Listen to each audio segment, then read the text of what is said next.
कडून भक्ती करायचं राहून घ्यावं तर त्याला काहीच साध्य होत नाही. त्यांनी जीवनामध्ये सर्व साध्य केलं असून देखील निरर्थक आहे जर त्याच्या जीवनामध्ये हरिकथा हरिचर्चा नसेल तर. पिछले जन्म के पाप कर्म ते हरिचर्चा न सुहाय. एका भक्तावरती अवलंबून आहे. शाप होता राजा परीक्षिताला पण आशीर्वादामध्ये परिवर्तित झाला. शुकदेव म्हणतात चिंता कशाला करतोय अरे राजन हे नृप. खटवांगो नाम, ज्या खटवांग नामाच्या एका, आपण सर्वांनी खटवांगाची कथा तर ऐकलेली आहे. अडीच तास, एक घडी, एक तास, हा बर. मग जर का या पद्धतीने खटवांगाला कमी समयामध्ये मुक्तीची अनुभूती झाली तर मुक्ती ही अत्यंत सोपी गोष्ट आहे. श्री वल्लभाचार्य महाप्रभूजींचे एक साधक, एक सेवक, महाप्रभूजी म्हणतात त्या सेवकाला की आज एकादशी आहे, जर दही आणता आलं तर पहा जरा. दही आणण्याकरता, देवाला दही खाऊ घालण्याकरता, महाप्रभूजींचे सेवक देवाला दही खाऊ घालण्याकरता बाहेर येतात. एक अहिरणी चालली असते दही विकणारी, तिला हाक मारतात, ए इकडे दही देशील का? म्हणे हो. मग कसं देशील? आपण सहज विचारतो ना, कितीला देशील? ती अहिरणी आहे, ग्वालन आहे, ती म्हणते 2% देईन. आणि तू काय आला मला मुक्ती द्यायला? त्यावेळेला श्री वल्लभाचार्य महाप्रभूजींचे हे सेवक म्हणतात, चल दिली, माझ्या गुरुकृपेने, माझ्या गुरूंच्या प्रसादाने मी तुला मुक्ती दिली. हा मुक्ती दिली हो. 2.5 ते काय 2 जे नाणे आधी आहेत ते पण दिले आणि मुक्ती पण दिली. 2% पण दिला आणि मुक्ती पण दिली. म्हणजे असं नाही जमणार, लिहून द्यावं लागेल की दिली. कागद घेतला आणि सेवकाने लिहून दिलं की मी गुरुकृपेने, माझ्या महाप्रभूजींच्या कृपेने मी वचन देतो की तुला दह्याच्या बदले मुक्ती दिली, दही के बदले मुक्ती दीनही. लिहून दिलं. घरी गेली, नाचू लागली. नाचत नाचत शेजारणीने विचारलं, ए नाचते कशासाठी? म्हणे काय सांगू, आज असा एक ग्राहक मिळाला ज्यांनी मला धन पण दिलं आणि दह्याच्या बदल्यात मुक्ती पण दिली. म्हणे हे म्हणजे काय? म्हणे नाही त्यांनी मला लिहून दिलंय, पा मी पदराशी बांधून ठेवलंय, दही के बदले मुक्ती दीनही. थट्टा केली. शेजारीनं म्हणू लागली, काही म्हणतेस बघ, असं कुठे होत असते काय? असं म्हणून ती निघून गेली. आणि काय सांगाव, काळ तिचा जवळ होता. तिला काळ आला, काळाने ग्रासलं आणि मरण पावली. त्यावेळेला तिला नेण्याकरता देवदूत आदी आले. ती म्हणे खरं खरं सांगा मला काय मिळालं? देवदूत आलात खरं, यमदूत तर नाही ना? म्हणे नाही. मुक्ती मिळाली का? म्हणे बिलकुल मुक्ती मिळाली. आम्ही देवता आहे, देवतांकडेच न्यायला आलोय, तुम्हाला महाप्रभूजींच्या सेवकाने मुक्ती दिलेली आहे. अच्छा, मग माझ्या शेजारणी समोरून मला घेऊन चला. म्हणजे मुक्ती मिळाल्यानंतरही आणि शेजारणीला दाखवा की मला मुक्ती. आपण म्हणतो ना, या शेजारणीनं, या शेजारणीनं, या शेजारणीनं बरं नाही केलं ग बया, आणि मला पंढरीला नेलं ग बया, मला पंढरीला नेलं ग बया. या शेजारणीनं, या शेजारणीनं, या शेजारणीनं बरं नाही केलं ग बया. ते पंढरीचं भूत माझ्या डोक्यावर बसवलं ना. असे भगवत भक्त समोर आहे म्हणून हे सुचतंय. म्हणून दोन्ही हातांनी टाळी वाजवा. या शेजारणीनं बरं नाही केलं ग बया, मला पंढरीला नेलं ग बया, पंढरीला नेलं ग बया, मला पंढरीला नेलं ग बया, मला पंढरीला नेलं ग बया.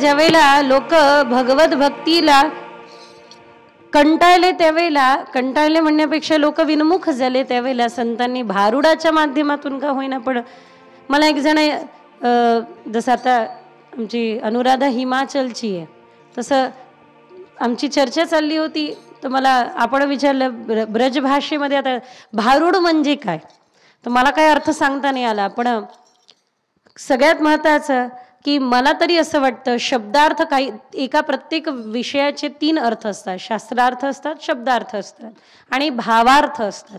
त्यामुळे शास्त्रार्थ काही असो, शब्दार्थ काही असो, पण माझ्या भावार्थानुसार भारूढ म्हणजे भाव आरूढ, जे आपल्या हृदयात भाव आरूढ करून देत असेल, किंवा आपण ज्या भावामध्ये रूढ होत असू ते म्हणजे खरंच भारूढ असायला पाहिजे.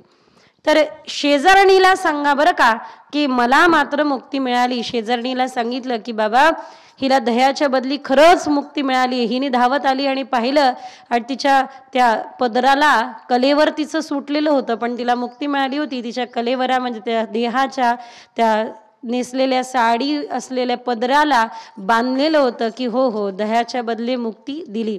ती शरण आली महाप्रभूजींना आणि म्हणू लागली की महाप्रभूजी खरोखर तुमच्या सेवकाने जर का मुक्ती दिली असेल तर विचार करा तुम्ही आम्हाला काय काय द्याल. विचारलं त्यावेळेला महाप्रभूजींनी सेवकाला, बाबा मुक्ती का दिली, भक्ती का नाही दिली. मुक्ती तर सामान्य, तुकोबऱ्या काय म्हणतात, आम्हा घरी मुक्ती काय भरे, पाणी भरते आम्हा घरी मुक्ती दासी, मग भक्ती का नाही दिली. त्यावेळेला सेवकाने उत्तर दिलं, तिला मुक्तीच पाहिजे होती म्हणून मुक्ती दिली, आणि भक्ती देण्याचं, मुक्ती तरी तुमचे सेवक देऊन देईल, पण भक्ती रूपी हे फळ देण्याचं सामर्थ्य फक्त गुरूंमध्ये, महाप्रभूंमध्ये. त्यामुळे देवाला आपण प्रभू म्हणतो तर गुरूंना महाप्रभू म्हणतो. कारण भक्ती, त्याची भक्ती करावी कशी, देवाबरोबर संपर्क नव्हे तर ब्रह्म संबंध साधावा कसा, हे जर का कोणी देत असेल तर ते फक्त आणि फक्त गुरु. बिन गुरु, गुरु बिन कौन बतावे बाट, बिकट यव घाट. बरोबर.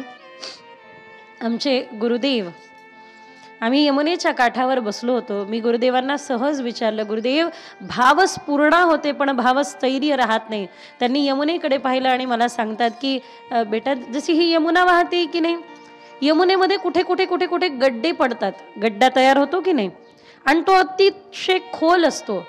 हे बघा, भावना पहिले तयार होते. हे वाहतं पाणी म्हणजे भावना आहे, आणि कुठेतरी खोल असलेलं ती भाव आहे.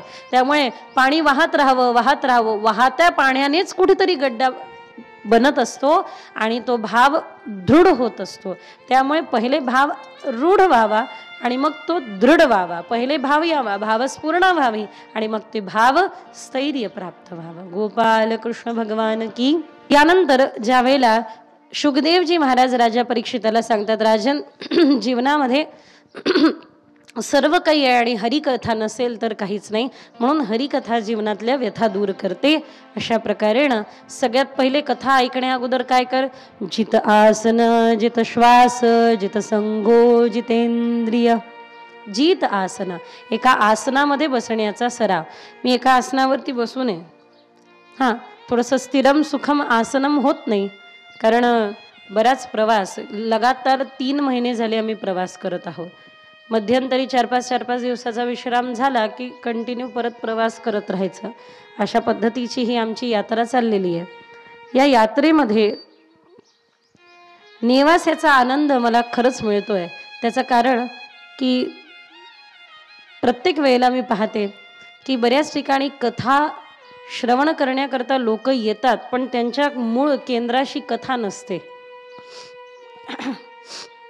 मी आज एक रील पाहत होती, त्या रीलमध्ये इतकं छान चिंतन मांडलं. आपल्या हिंदू धर्मामध्ये उत्सवांची किती विकृती झाली आहे. गणपती आलं की nacho nacho nacho, नाचवा नाचवा नाचवा. Durga Devi आली की नाचा नाचा नाचा नाचा नाचा. गणपती समोर नाचतो, दुर्गा देवी समोर नाचतो. छत्रपती शिवाजी महाराजांची येत आहे 19 लोक तारखेनुसार साजरा करतात त्या प्रकारे, तर लोक त्याही वेळेला नाचतात, प्रत्येक वेळेला नाचतात, नको नको ते गाणे लावून नाचतात, नाचतात नाचतात. कधीतरी आपण चिंतन केलं का आणि ते चिंतन करण्याकरता आपल्याला अशा पद्धतीने वेळ मिळतो की चिंतन करावं. हो, नाचायचं तर आहे, कृष्ण जन्म होईल त्यावेळेला आपण नाचू, अशातला भाग नाही आहे की नृत्याचा आनंद घेऊ, पण मात्र प्रधान या ठिकाणी कथा आहे याचा मला फार आनंद आहे. आणि अत्यंत सुंदर दिव्य अशा संहिता वाचनाच्या सोबत ही कथा चाललेली आहे. बहुतांश मी पाहते की संहिता वाचनाला एवढं महत्त्व देत नाही, गोकर्ण महात्म्याला महत्त्व देत नाही, पण आपल्या या ठिकाणी गोकर्ण महात्म्यालाही महत्त्व आहे आणि संहितेलाही तेवढंच महत्त्व आहे. सुंदर आसनस्थ होऊन या ठिकाणी गुरुजी संहिता वाचनाची सेवा सांभाळता. एकदा जोरदार टाळ्या वाजूया. गोपाल कृष्ण भगवान की. जित आसन जित श्वास जित संघो जितेंद्रिय जित श्वास. श्वासाला जिंका, कारण आपल्या मनामध्ये होणारे सगळे बदल श्वासावरून लक्षात येत असतात. खरं हे बघा, तुम्हाला राग येतो त्यावेळेला श्वास कसा चालतो? नुकतंच मकर संक्रांतीचा सण होऊन गेला. पतंग तुम्ही देखील उडवली असेल आकाशामध्ये. जी पतंग आकाशामध्ये उडते त्या आकाशामध्ये उडणाऱ्या पतंगीला स्थिर ठेवण्याकरता आपल्याकडे काय असतो? मांजा.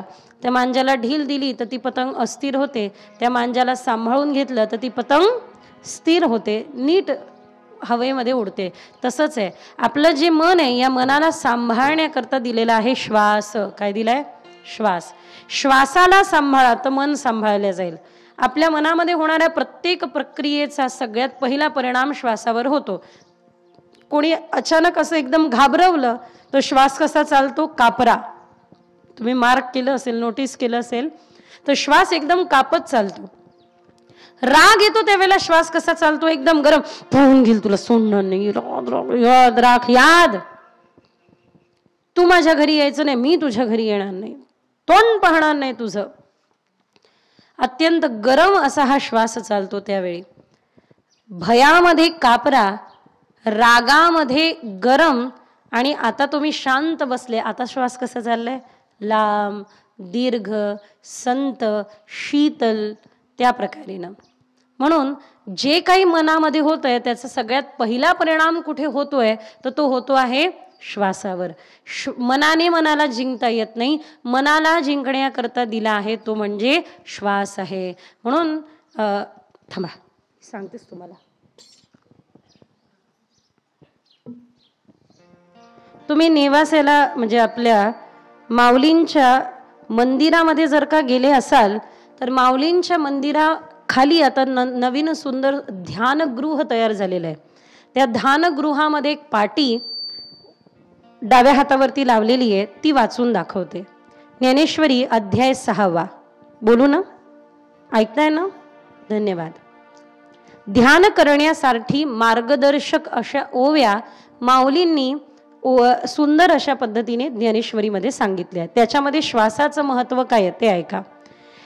एकाग्रता जर वाटे तुझ कठीण, त्यासाठी एक मार्ग सांगीन, लक्ष ते देऊन ऐक अर्जुना.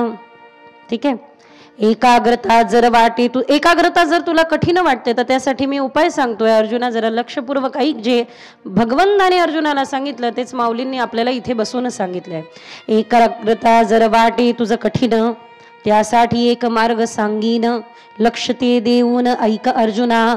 अभ्यासी ते बसावे, श्वासासी लक्ष द्यावे. अभ्यासी ते बसावे, श्वासासी लक्ष द्यावे.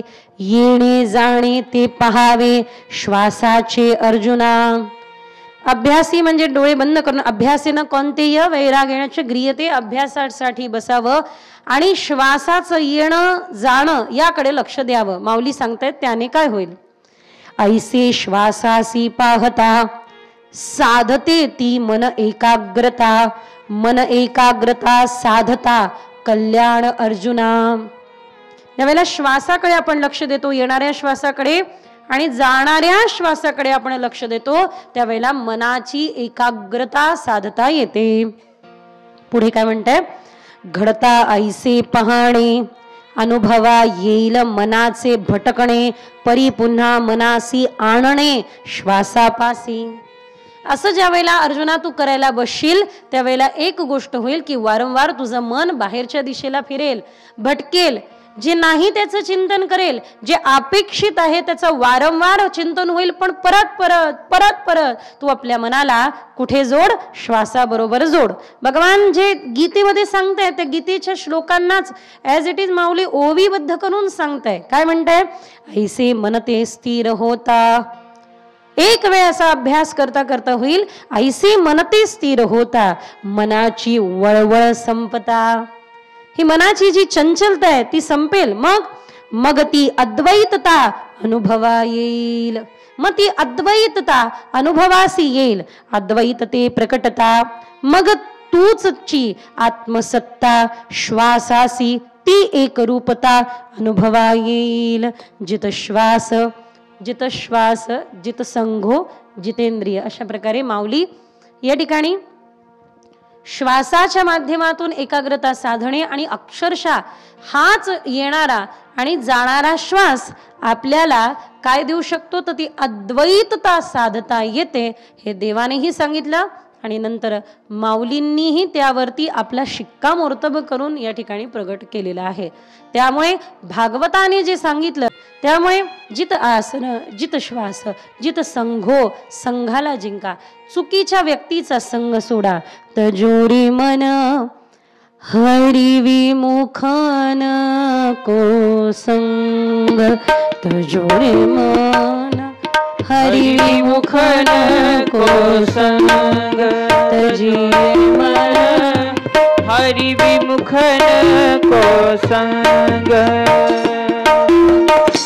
मीराबाई, भक्त मीराबाई, अनेक त्रास परिवारजनांनी त्यांना दिला. पण मात्र ज्या वेळेला भक्त मीराबाईंना विष देण्यात आलं, अहो विष पिलं मीराबाईंनी, पण फेस आला श्यामसुंदराच्या मुखाला, देवाच्या तोंडाला. त्यावेळेला मात्र मीराबाईंनी पत्र तुलसीदासांना पाठवलं की हा मला त्रास होत नाहीये, तर माझ्या प्रिय श्यामसुंदराला त्रास होतो. विष पिलं मी, पण मात्र माझ्या देवाचा मुख काळं निळ झालं हो. त्याने ते विष पिलं, प्राशन केलं, भक्तावरचं आलेलं संकट दूर केलं, कंठ निळा काळा झाला. काय करावं तुम्ही सांगा. त्यावेळेला गोस्वामी तुलसीदासांनी सांगितलं, जाके प्रिय न राम वैदेही तजहुताही कोटी यद्यपि परमसनीही. कितीही प्रिय असो पण त्याचा त्याग करा. ज्याला राम प्रभू म्हणजे राम वैदेही प्रिय नाही, म्हणजे ज्याला देव प्रिय नाही, अशाच्या सोबतीला राहू नका. अशा वस्तूचाही संग करू नका आणि अशा व्यक्तीचाही संग करू नका. उदाहरण सांगितलं, कोणी कोणी कोणाचा त्याग केला त्याचं उदाहरण सांगितलंय. तजो पिता प्रहलाद विभीषण बंधु भरत मेहतारी. बलिगुरु तजो कंत ब्रज बनितन भय मुद मंगलकारी.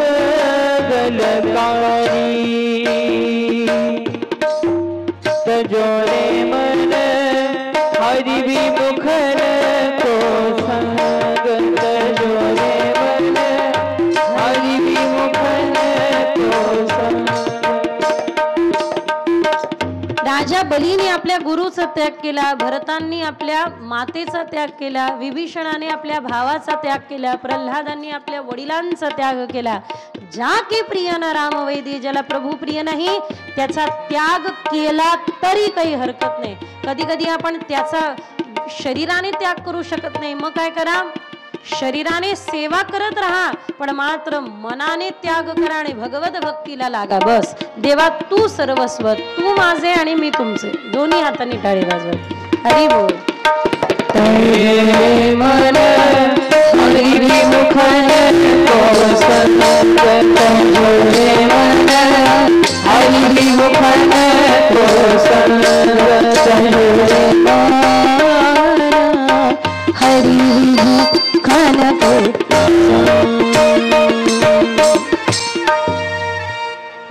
हरिविमुखांच्या संगतीला बसू नका. हात जोडून विनंती आहे. म्हणून सगळ्यात महत्त्वाचं चिंतन या ठिकाणी जित आसन जित संघो जितेंद्रिय इंद्रियांना जिंका देखना इंद्रियों के न घोड़े भगे सदा इस पे संयम के कोडे लगे.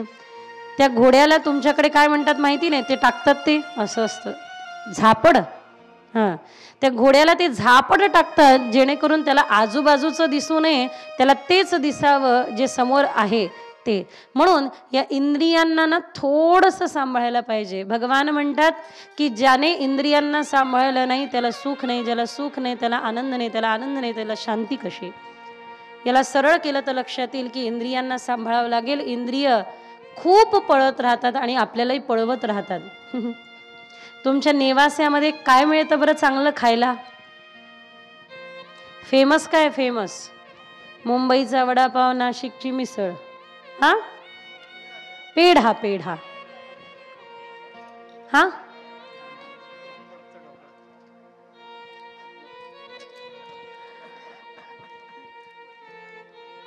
तोंडाला पाणी सुटलं की काय? काही जणांनी तर मनातल्या मनात प्लॅन केला घरी जाता जाता घेऊनच जाऊ. जे तुमच्या नेवासामध्ये प्रसिद्ध आहे, फेमस आहे, जे तुम्हाला फार आवडतं, खावंसं वाटलं कोणाला? मनाला. आणि खाल्लं कोणी? तोंडाने खाल्लं, पोटाला मिळालं. आणि आपण शरीराला खाऊ घालतोय ना, वाट कशाची पाहतोय? माझं मन भरेल, माझं मन भरेल. मन भरत नसतं. कारण खावंसं जरी मनाला वाटलं पण भोगलं मात्र शरीराने, इंद्रियांनी. हे जे इंद्रिय आहे ते नाचवतात, खरंच नाचवतात. गाडीमध्ये बसल्यानंतर एखादी दृश्य आपल्याला टीव्ही चालू असेल ते पाहायचं नसेल, तोंडावर पांघरून घेतो आणि लगेच काही चाललं असेल का पांघरून बाजूला, अरे काय झालं काय झालं काय झालं. क्षम दम तितिक्षा उपरती श्रद्धा समाधान शांती ही षट संपत्ती आहे. पण मात्र त्यामध्ये ही जी क्षम आणि दम आहे ती थोडीशी कमीच इंद्रियांमध्ये पाहायला भेटते. त्यामुळे हे इंद्रिय आपल्याला वळवत राहतील. पण भगवान गोपालकृष्ण गीतेमध्ये उदाहरण सांगतात त्या प्रकारेनं कासवावर संकट आलं की कासव काय करतो? सगळे इंद्रिय आत घेऊन घेतो. त्या प्रकारेनं थोडं ध्यान करत जा. ध्यानामध्ये आपण सगळ्या इंद्रियांना विश्राम देत असतो. इंद्रियांना विश्राम दिला की हे इंद्रिय आपल्या कामी येतात. ध्यानात कर्मफल त्याग, त्यागात शांती. अनंतरम गोपाल कृष्ण भगवान की. स्वयंभू मुद्रा करायला लावली, थोडं प्राणायाम करायला लावलं, थोडं प्राणायाम वगैरे करता की नाही? करत जा. थोडं थोडं प्राणायाम करत जा. ही करा, जरा करा, एकदा सगळ्यांनी मिळून करा. ही मुद्रा प्राणायाम तरी कमीत कमी करायला पाहिजे. लहान बाळ आदी मुद्रेमध्ये असं आईच्या गर्भामध्ये असतं. ज्यावेळेला त्याच्या पाठीचा कडा मजबूत होत असतो त्यावेळेला तो अंगठा चोखायला लागतो. म्हणजे मेरुदंड मुद्रा करतं, चीन मुद्रा करतं, चिन्मय मुद्रा करतं. या सगळ्या मुद्रा तो कायम करत असतो. त्यामुळे मुद्रा प्राणायाम शिकू, थोडासा प्राणायाम शिका, थोडंसं ध्यान शिका, खरंच करा. पण एक गोष्ट मात्र नक्की, साधुबोधामध्ये एक प्रश्न विचारण्यात आला, काय? योग मार्गातला पढत मूर्ख कोण आहे? योग मार्गातलं पतन काय आहे? योग मार्गामध्ये पतंजली योग सूत्रात सांगितलं भ्रांती दर्शन हे पतंजली योग सूत्रात पतनाचं कारण म्हणतात. भ्रांती दर्शन.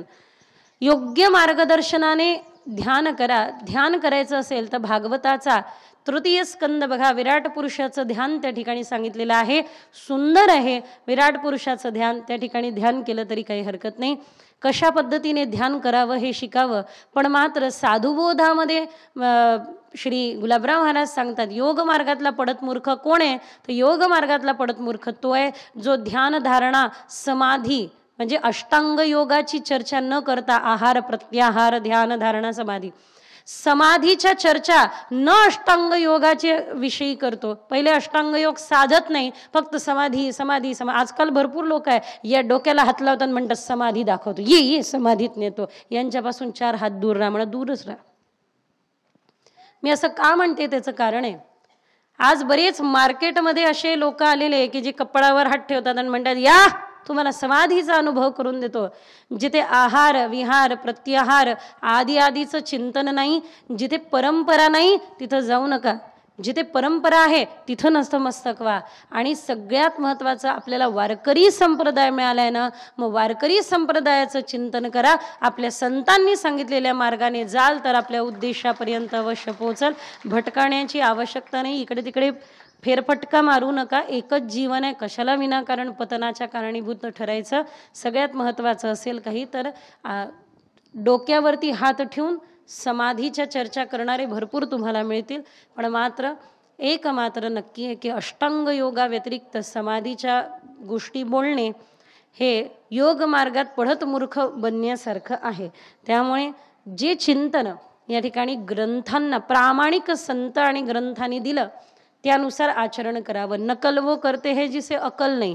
आपल्याला नकल करायची गरज नाही, कारण आपल्याकडे संत पण आहे आणि सद्ग्रंथ पण आहे. गोपाल कृष्ण भगवान की. मंगलाचरण विसरले होते शुकदेव महाराज. सांगतात कोणत्या इच्छेकरता कोणत्या देवतेचं चिंतन करावं. ज्याला विद्या प्राप्त करून घ्यायचंय त्यांनी सरस्वतीचं. विद्यार्थ्यांनी ऐका, ऐम हा सरस्वतीचा बीज मंत्र आहे. म्हणा बरं, ऐम सरस्वती नमः म्हणा. सगळ्या विद्यार्थ्यांकडून तुम्ही म्हणून घेत जा, ऐम सरस्वती नमः, ऐम सरस्वती नमः, ऐम सरस्वती नमः. श्रीमद देवी भागवतामध्ये बीजमंत्राच्या उत्पत्तीची गोष्टी सांगितल्या. कोणता कामराज बीजमंत्र आहे, कोणता कशाचा मंत्र आहे, तर हा सरस्वतीचा बीज मंत्र उच्चारण्याने जी विद्या आहे ती बलवत्तर होते. म्हणजे विद्या प्रज्ञा बुद्धी स्थिर होऊ लागते विद्यार्थ्याची. म्हणून विद्यार्थ्यांनी सरस्वती मंत्राचा उच्चार करावा. ठीक आहे. यानंतर चांगला वर प्राप्तीसाठी कात्यायनी मातेची उपासना करावी. त्यानंतर शक्तीसाठी दुर्गेची उपासना करावी. कोणत्या देवतांसाठी म्हणजे कोणत्या मनोकामनांसाठी कोणत्या देवतांची उपासना करावी हे सांगितलं. पण सगळ्यात शेवटी शुकदेव महाराज काय म्हणतात माहिती आहे? फार सुंदर उद्घोषणा करतात. अकामो सर्व कामो वा मोक्ष काम उदारदी तीव्रेण भक्ती योगेन यजेत पुरुषं परं. अकामः सर्व कामो वा मोक्ष काम उदारदी तीव्रेण भक्ती योगेन यजेत पुरुषं परं. तुम्ही अकाम भक्ती करा, सकाम करा, म्हणजे मनोकामना धरून करा, मनोकामना सोडून करा. पण जोपर्यंत तीव्र भक्ती नाही तोपर्यंत साध्य होत नाही. तीव्रेण भक्ती योगेन यजेत पुरुष. तीव्र भक्ती योग साधावा लागेल. अकाम सर्व कामो वा मोक्ष काम उदारधी तीव्रेण भक्ती योगेन यजेत पुरुषं परम. राजन, तीव्र भक्ती योग साधावा लागेल. आपल्या मनामध्ये भक्ती तर असते, पण तीव्र असते का? भेटलं तर ठीक आहे, नाही भेटलं तर जयरामजी की. देव पाहिजेच अशातला भाग नाही आहे. हा, देव पण पाहिजे असं आहे. हा, गाडी पण पाहिजे, बंगला पण पाहिजे, मुलं बाळ पण पाहिजे, देव पण पाहिजे. संसार सोडा असं म्हटलं नाहीये, देवाचे चरण धरा असं म्हटलं आहे. प्रभू को भजो, प्रभू को भजो, प्रभू को भजो. गुलाबराव महाराज म्हणतात प्रज्ञाचक्षु ज्ञानेश कन्या. ज्यावेळेला श्रद्धा दृढ होते त्यावेळेला अनर्थ निवृत्ती आपोआप होऊन जाते. म्हणून असोनी संसारी संसार सोडावा लागत नाही. देवाची श्रद्धा दृढ झाली की अनर्थ निवृत्ती झाल्याशिवाय राहत नाही. गोपाल कृष्ण भगवान की. यानंतर शुकदेवजी महाराज हे सृष्टी प्रकरण सांगतात. आदि में हूँ अनंत में सृष्टि में हूँ विनाश में आदि. मीच आद्य, मीच मध्य आणि मीच अंत आहे. अहमी वासमी वाग्रे नाद्यद्यत् सदसत्परम् पश्चादहं यदेतश्च यो वशिष्येत सोऽस्म्यहम्. रत्यर्थं यत् प्रतीर्येत न प्रतीर्येत चात्मनि तत्विद्यादात्मनो मायां यथा भासो यथा तमः यथा वहन्ति भूतानि भूतेषु चावचिष्वनु प्रविष्टान् प्रविष्टानि तथा तेषु न. स्वतःच्या चतुश्लोकी भागवताचं जे वर्णन आलेलं आहे ते दुसरं तिसरं काही नसून नारायण भगवान त आणि प हे दोन अक्षर जे ब्रह्मदेवाला ब्रह्म नाभी कमलातून उत्पत्ती होते त्यावेळेला ऐकू येतात एक 16वं आणि एक 21वं. माऊलींनी देखील 16व्या वर्षी ज्ञानेश्वरी लिहिली आणि 21व्या वर्षी तपपूर्ती झाली आणि त्यावेळेला 21व्या वर्षी समाधी घेतली. म्हणून अहमी वासमी वाग्रे नान्यद यत्सदस आदि में हूँ अनंत में सृष्टि में हूँ विनाश में आदि में हूँ अनंत में सृष्टि में हूँ विनाश में सुख सागर हो प्राण तरंग हो हर रंग में हूँ प्रकाश में आदि में हूँ अनंत में सृष्टि में हूँ विनाश में आदि में हूँ अनंत में सृष्टि में हूँ विनाश में विनाश में विनाश में. गोपाल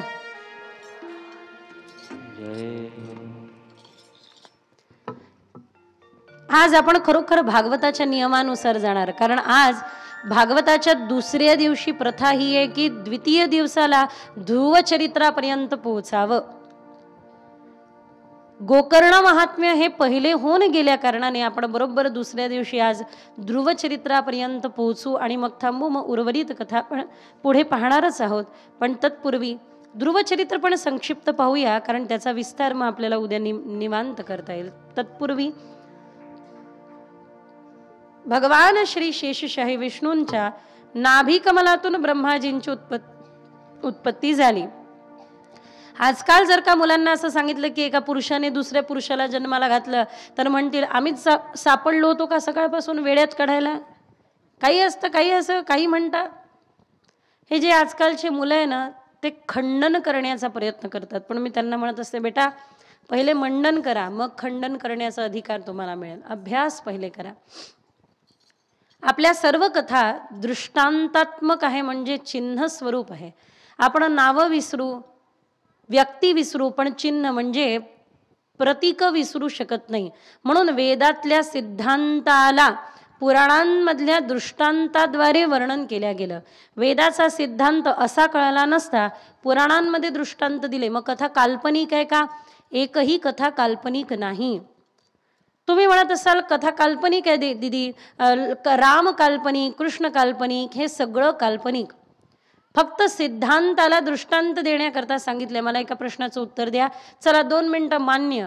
तुम्ही म्हणताय तसं की आमच्या कथा काल्पनिक आहे पण 1 मिनिटं विचार करा.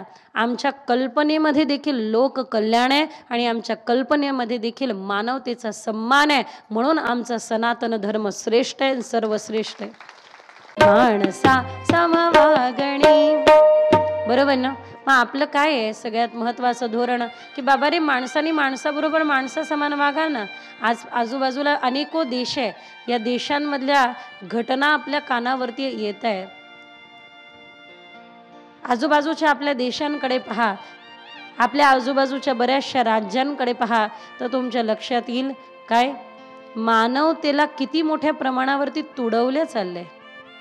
मानवतेचा सन्मान करणारा धर्म आहे, मानवतेला तुडवणारा नाही.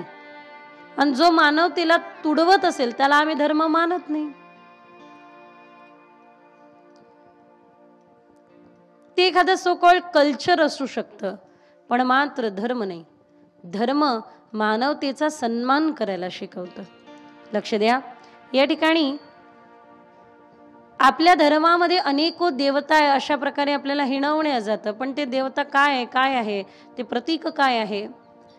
सूर्य चक्षुर जायते आपण म्हणतो सूर्य नेत्राची देवता आहे.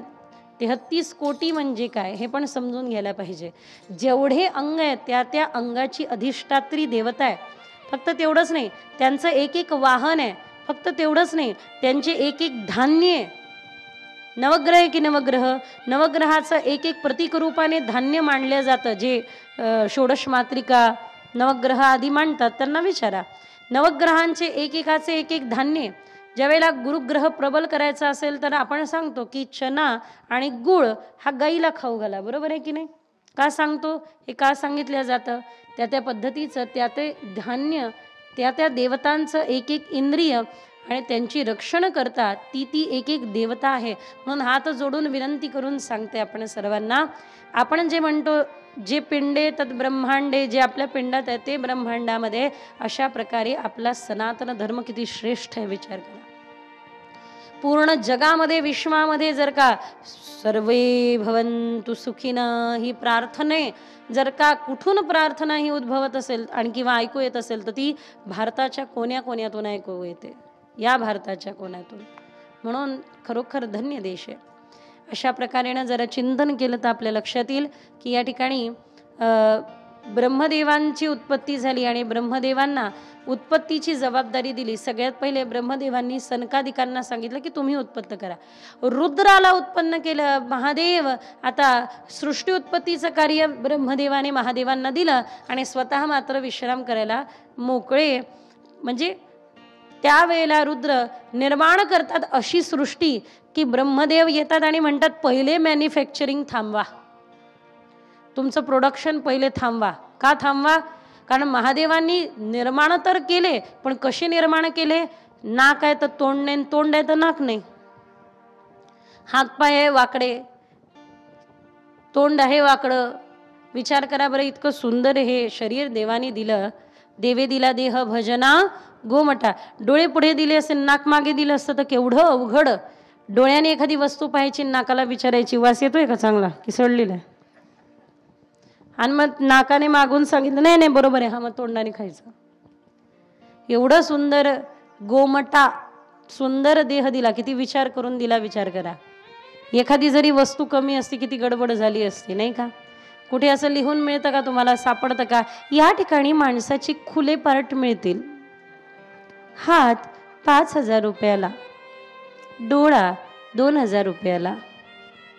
एकाचा मिळाला तर दुसऱ्याचा लावायला किती अवघड होतं माहिती. अशा प्रकारे इतकं सुंदर हा नरदेह मिळाला, एक गेल्यानंतर पुन्हा येतो का? अवघड आहे. मी गंमत म्हणून म्हणत असते की तुमच्याकडे दात काढायला कितीतरी पैसा घेतला जात असेल, 1,000-2,000 रुपये दात उपटायला जात असेल, पण ज्याने दिला त्याने काहीतरी घेतलं का? मग त्याचं नाव घ्यायला काही हरकत आहे का? तरी घेत नाही ना, तरी घेत नाही. ब्रह्मदेवाने हे मॅन्युफॅक्चरिंग थांबा देवा ते नकोच, ते थांबा तुमचं ते, ही तुमची सृष्टी भूतप्रेतांची. मग परत सनकादिक म्हणे नाही नाही नाही, प्रपंचात पडायचंय कोणाला, तो प्रपंच मोठा अवघड आहे. मग देवर्षी नारदांनीही नकार दिला. अंततो गत्वा हे सगळे प्रयोग झाल्यानंतर ब्रह्मदेवांचे पुत्र मरीची, मरीचींचे पुत्र कश्यप, कश्यपांना 2 पत्नी अदिती आणि अदिती. दिती मातेचे पुत्र दैत्यगण आणि अदिती मातेचे पुत्र जे आहे ते आहे देवगण. अशा प्रकारे मग त्यांची परंपरा पुढे सांगतात. सगळे कद्रू वगैरे गरुड आदी बऱ्याच वर्णन येतात. पण मात्र ही सगळी सृष्टी उत्पत्ती होत असताना अजूनही पृथ्वी नाही आहे, मैथुनी सृष्टी अजून निर्माण झालेली नाही आहे. ब्रह्मापुत्र मरीची, मरीचींचे पुत्र कश्यप, कश्यपांना 2 पत्नी दिती अदिती. अदितीने सायंकाळच्या वेळेला संभोग याचना केली म्हणून 2 पुत्र झाले, हिरण्यकश्यप आणि हिरण्याक्ष. हे गतजन्मामध्ये देवाचे 2 द्वारपाल आहे, जय आणि विजय. सनकादिकांचा अपमान केल्यामुळे शाप लागला. काय? राक्षस योनीमध्ये, दैत्य योनीमध्ये येऊन पडावं लागेल. पण प्रत्येक वेळेला त्या योनीमध्ये आल्यानंतर देखील भगवान उद्धार करण्यासाठी अवतार घेतील. तेच शिशुपाल दंतवक्र झाले द्वापार युगामध्ये, तेच रावण कुंभकर्ण झाले राम अवतारामध्ये, आणि त्याच करता हिरण्यकश्यपू हिरण्याक्ष अवतार भगवान धारण करतात उद्धार करण्यासाठी.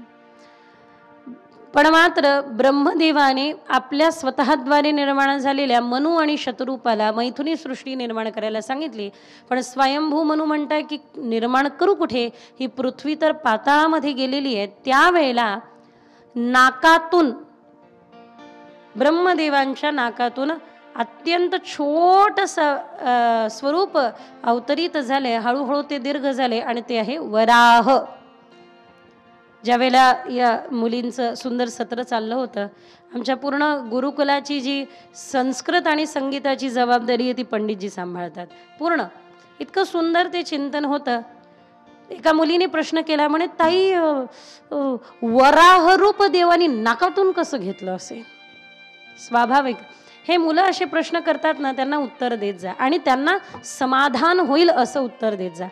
एक मुलगा अमेरिकेत शिकला आणि आला ना वापस इंडियात, त्याचं लग्न झालं, सत्यनारायण होतं आणि महाराज पंडितजी घरून गणपती आणायचं विसरले म्हणून सुपारी ठेवले आणि सुरू झाले गणानान्वा गणपती मंगमामहे कपिं कपीनाम उपश्वस्तमंजेशनाजम रमणाम रमणस्पदान शृण्वन्नोदिभिष. हळूच एकदा प्रश्न केला की बाबा ते गणपतीची मूर्ती कुठे दिसत नाही? म्हणे आहे ना, सुपारी आहे ना, त्याला गणपती समजा. म्हणे हो, सुपारीला कसं गणपती समजावं? त्याला हात ना नाक ना डोळे ना पाय आणि समजा.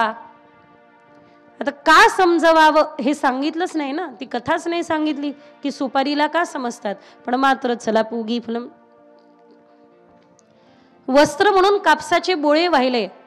त्या अमेरिकेत शिकलेल्या मुलाने पंडितजींना प्रश्न केला, पंडितजी, आणि आजकाल हे जे नवीन नवीन मूव्ही येतात ते जरा जास्तच असं दाखवल्या गेलेलं आहे की सनातन असं, हे तसं, ते तसं, तो प्रश्न हा प्रश्न, म्हणून आपणही त्या प्रश्नाचं उत्तर द्यायचं असं मला वाटतं की हे कापसाचे बोळे हे गुंडाळून तुम्ही घराच्या बाहेर नाही पडू शकत, तर हा गणपती कसा पडेल? म्हणजे चुपचाप व्हा. आता पंचरत्न व्हायची वेळ आली. पंचरत्न व्हायची वेळ आली त्यावेळेला पूजनाच्या वेळेला, वरुण पूजनाच्या वेळेला म्हणे पंचरत्न नाही आहे, ठीक आहे अक्षदा वहा. म्हणे हो, पंचरत्न किती महाग आहे, हे अक्षदांना रत्न समजू कसं? म्हणे समजून घ्या, नाहीतर वडिलांना सांगा पंचरत्न घेऊन या. वडील तिकडून ओरडताय, ए पोरा लग्नात काय कमी खर्च झाला काय? चुपचाप महाराज सांगतात तसं कर ना लेका, सांगतात तेवढं कर.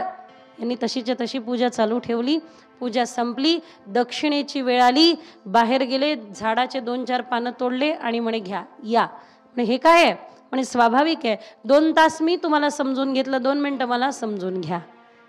त्या सुपारीला गणपती समजलो, त्या कापसाच्या बोळ्याला वस्त्र समजलो, त्या अक्षदाला रत्न समजलो, या झाडाच्या पानाला दक्षिणा समजा आणि या.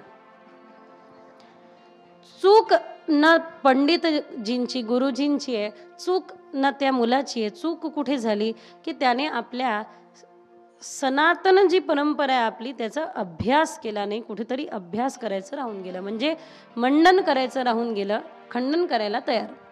या ठिकाणी फार सुंदर प्रश्न विचारला त्या मुलीने की नाकातून कशी उत्पत्ती झाली असेल? हे बघा, उत्पत्ती झाली त्यावेळेला ते छोट्या रूपामध्ये होते, हळूहळू ते रूप दीर्घ होत गेलं. वराहच रूप का घेतलं देवाने? त्यावेळेला पृथ्वी कुठे होती? रसातळाला होती, जलाशयामध्ये होती, पाताळाला होती, जलामध्ये होती. पृथ्वीची तन्मात्रा, पृथ्वीचा गुणधर्म काय आहे? प्रत्येक इंद्रियाचा एक एक गुणधर्म, क्षमा असावी, प्रत्येक पंचतत्वाचा एक एक गुणधर्म आहे. रस, स्पर्श, गंध. तसं पृथ्वीचा जो गुणधर्म आहे तो गंध आहे. पृथ्वीचा जो गुणधर्म आहे तो कोणता आहे? गंध. अग्नीचा दृश्य. त्यामुळे वराह देवाचं जे नाक असतं ते दीर्घ असतं. आपलं अन्न सुंगत सुंगतच ते जातात.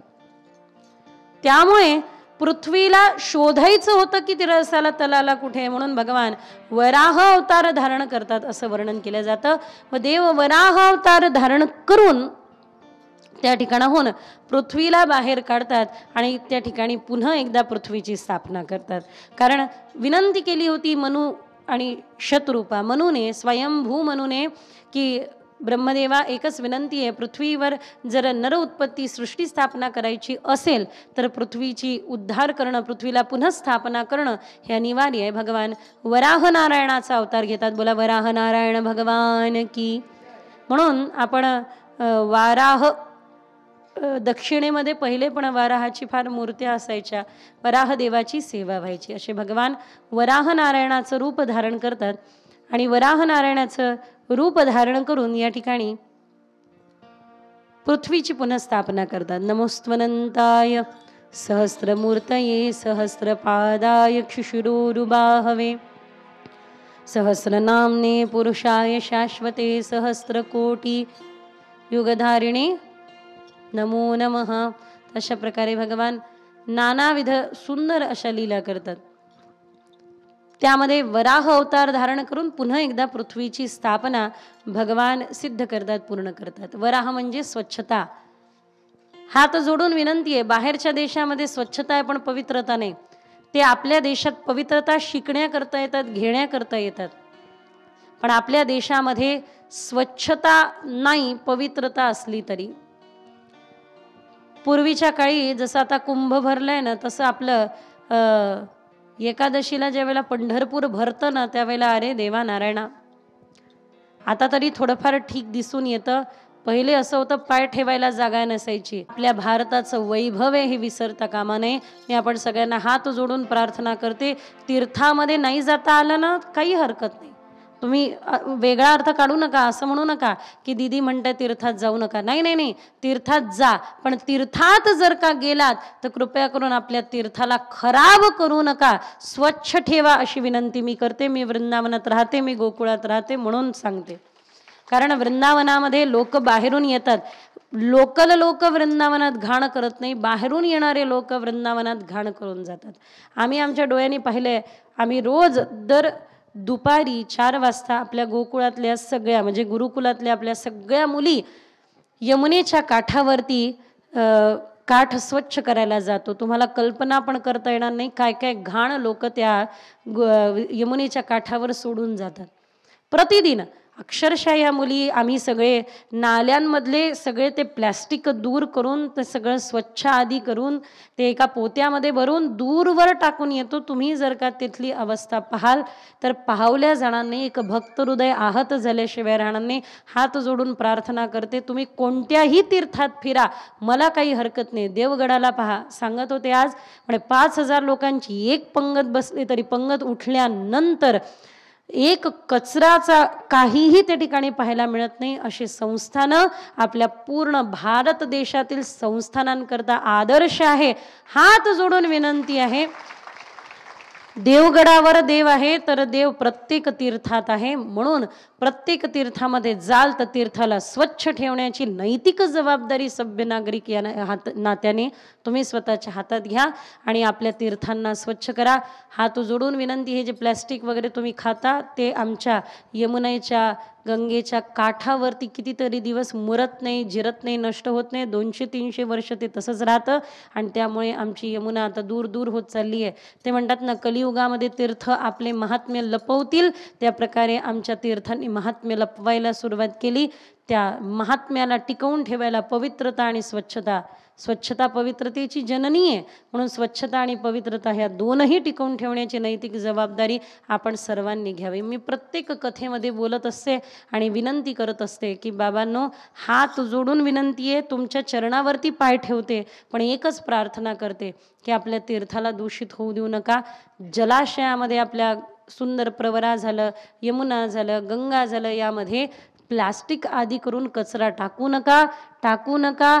हात जोडून विनंती आहे, आपल्या तीर्थांना अस्वच्छ करू नका. कारण आपला भारत देश काय आहे,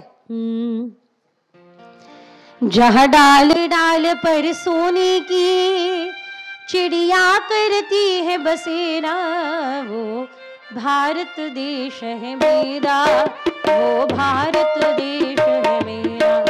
जहाँ सत्य अहिंसा और धर्म का पग पग लगता मेरा, वो भारत देश है मेरा, वो भारत देश है मेरा, वो भारत देश है मेरा, वो भारत देश है मेरा.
अहिंसा और धर्म का पद पद लगता तेरा।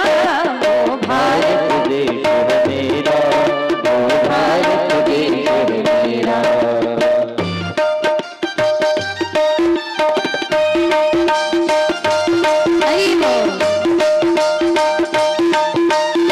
देवभक्ती आणि देशभक्ती यात अंतर नाहीये, म्हणून दोन्ही हात वर करा, थाळी वाजवा, देवभक्ती आणि देशभक्तीचा जय जयकार करा। आपल्या तीर्थांना अस्वच्छ होऊ देऊ नका।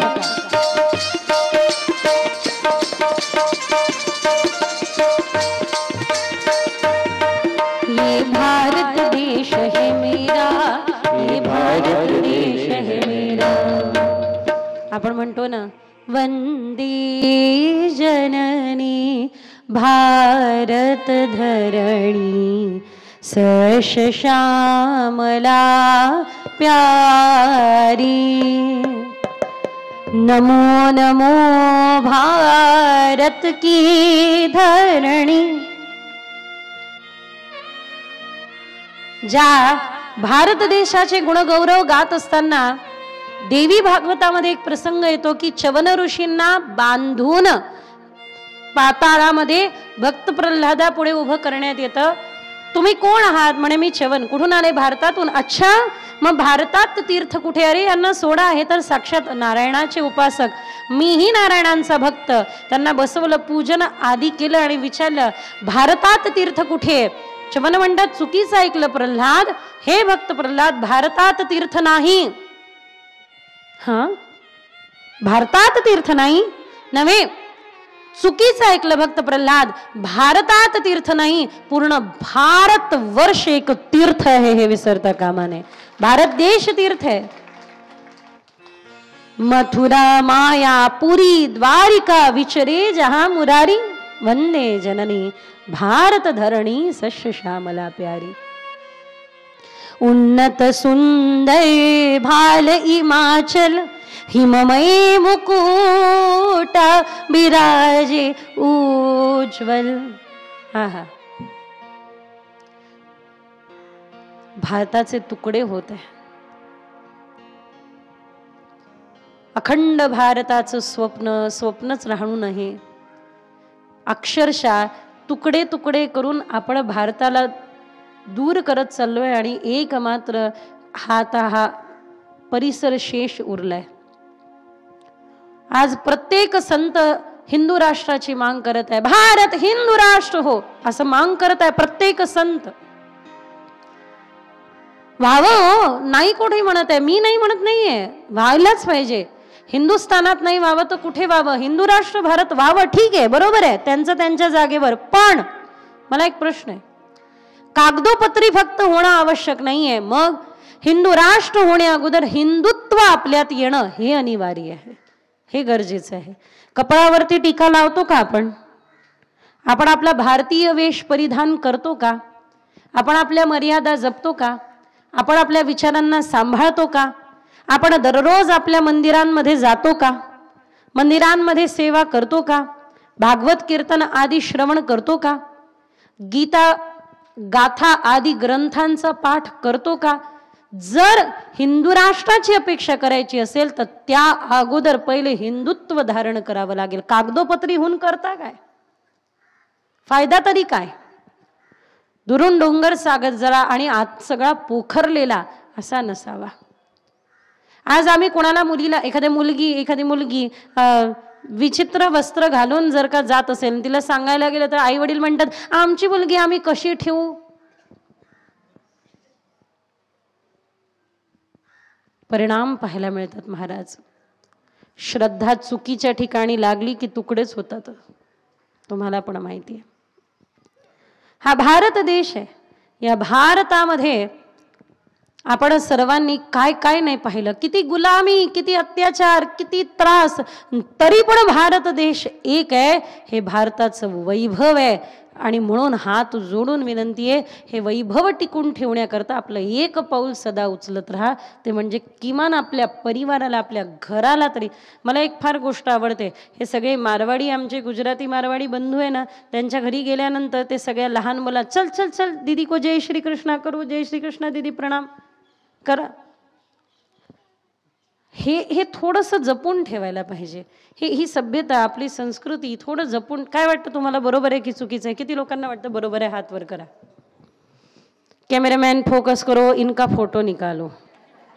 प्रत्येकाच्या घरी एक एक फोटो काढून पाठवून द्या की तुम्ही भागवतामध्ये बरोबर आहे याकरता हात वरती केलाय. आणि तुम्हाला येणाऱ्या पिढीला चांगला देश द्यायचा असेल तर 2 गोष्ट सांभाळणं गरजेचं आहे, वाणी आणि पाणी. पाणी वर्तमान सुधरवेल आणि वाणी भविष्याची रक्षा करेल. त्यामुळे चांगली वाणी द्या, चांगले विचार द्या, सनातन धर्माचे पाईक व्हा, आपल्या हिंदू सनातन धर्माला जपा, संस्कृतीला जपा. हेच महत्त्वपूर्ण आहे. काय वाटतं, बरोबर आहे? गोपाल कृष्ण भगवान की जय. कुठे होतो आपण? स्वच्छता. आपला एक आठवड्यातून 1 दिवस गाव स्वच्छ करायला, वर्षातून किमान 1 दिवस आंघोळ करायला, एखादं तीर्थ स्वच्छ करायला, वर्षातून एखादा दिवस तीर्थ स्वच्छ करायला, आठवड्यातून 1 दिवस, महिन्यातून 1 दिवस गाव स्वच्छ करायला, आणि प्रत्येक दिवस आपला परिसर, आपलं घर स्वच्छ करायला अवश्य देत जा. ठीक आहे ना? पहिले आम्ही स्वच्छ करायचो, खराटा घ्यायचो, स्वच्छ करायचो. नंतर लक्षात आलं, एकदा एका बस स्टँडवर बसली होती मी आणि माझी बहीण. आम्ही कीर्तनाला चाललो होतो 2घी जणी, बरेच दिवसांपूर्वीची गोष्ट आहे. एका बाईने काढलं ना केळ, खाल्लं, त्याचं सालपट असं मध्ये टाकलं, बस स्टँडवर असं मध्येच टाकून दिलं. मी म्हटलं माझ्या बहिणीला, मी बॅग पकडते, तू ते केळाचं सालपट उचल, त्या बॅगमध्ये टाक, आपण दुसरीकडे टाकून येऊ, हात धुवून जागेवरती बसू, जेणेकरून हिच्या लक्षात येईल असं करू नये, तिच्या समोर करू.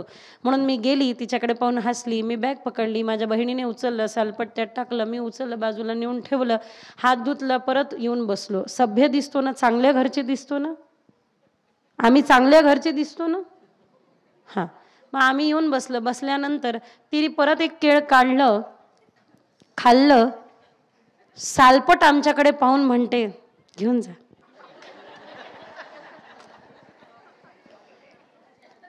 हे सगळं दृश्य पाहिलं त्यावेळेपासून एक गोष्ट ठरवली. कोणती गोष्ट ठरवली माहिती आहे? त्यावेळेपासून एक गोष्ट ठरवली की लोकांचा कचरा साफ करणार नाही. का नाही करणार? कारण त्यांचा कचरा साफ केला की त्यांना असं वाटतं साफ करणारे आले, त्यामुळे त्यांचा कचरा साफ करणार नाही, मग कचरा साफ करणारे तयार करू. आता मात्र एवढं नक्की. त्यामुळे हात जोडून विनंती आहे की गावामध्ये ही जी अस्वच्छता आहे ती दूर करण्याची जबाबदारी आपली आहे, विचारांची पण आणि आजूबाजूच्या परिसराची पण. आजूबाजूला एखादा असा चुकीचा विचाराचा दिसला, खरंच बाकी धर्मीयांचा आपल्याला काही विरोध नाही, पण माहिती आहे आपलेच धर्मीय आपल्या विरोधात उभं राहायला वेळ लागत नाही. असे दिसले की मग थोडंसं स्वच्छ करायचं आपल्या विचारांनी त्याला. गोपाल कृष्ण भगवान की. भगवान वराह अवतार धारणच या करता करतात. स्वच्छता, शुद्धता, पवित्रतेचा संदेश द्यायला, पुन्हा पृथ्वीची स्थापना करायला. मनु आणि शतरूपांद्वारे आता मैथुनी सृष्टी आरंभ झाली. त्रिकन्यास जगिले, आकुतीर देवहूतीस प्रसूती. आकुतीचा विवाह रुची प्रजापतींशी झाला, ज्या ठिकाणी भगवान यज्ञनारायण अवतार घेतात. बोला यज्ञनारायण भगवान की. रुची प्रजापतीचा विवाह कोणाबरोबर होतो? प्रसूती यांचा विवाह. आकुती झालं, प्रसूती यांचा विवाह होतो दक्ष प्रजापती बरोबर. दक्ष प्रजापती यांची कन्या सती प्रभू महादेवांना दिल्या जाते. आणि प्रभू रामचंद्रांची कथा ऐकायला गेले असताना मनामध्ये संशय निर्माण होतो. प्रभू रामांना पाहून ज्यावेळेला महादेव प्रणाम करतात त्यावेळेला प्रमाण मागतात माता सती. जो तुम्हारे मन अति संदेहू सो तुम जाही परीक्षा लेहू, असं म्हणून माता सतीला परीक्षा घ्यायला पाठवतात. माता सती सीता वेशात परीक्षा घेतात. त्या ठिकाणी माता सतीच्या लक्षात येतं हे साक्षात परब्रह्म आहे. वापस येतात, पण मात्र पश्चाताप करत नाही. अंततोगत्वा महादेवांना समाधी लागते. माता सतीचा त्याग करतात. माता सती आपल्या पित्याच्या घरी यज्ञात सम्मिलित होण्याकरता जातात, पण मात्र त्या ठिकाणी महादेवांचं स्थान पाहत नाही म्हणून स्वतःच्या देहाला भस्म करून देतात. आणि त्या कलेवराला उचलून महादेव तांडव आरंभ करतात. जटाटवी वलज्जल प्रवाह पावितस्थल कलीवलं ललंबितांबुजंग तुंगमालिकां नादवट्टमरमयं चकार चण्डताण्डवं करोतु नः शिवः. जटाटवी संभ्रमं भ्रमं निलिपितं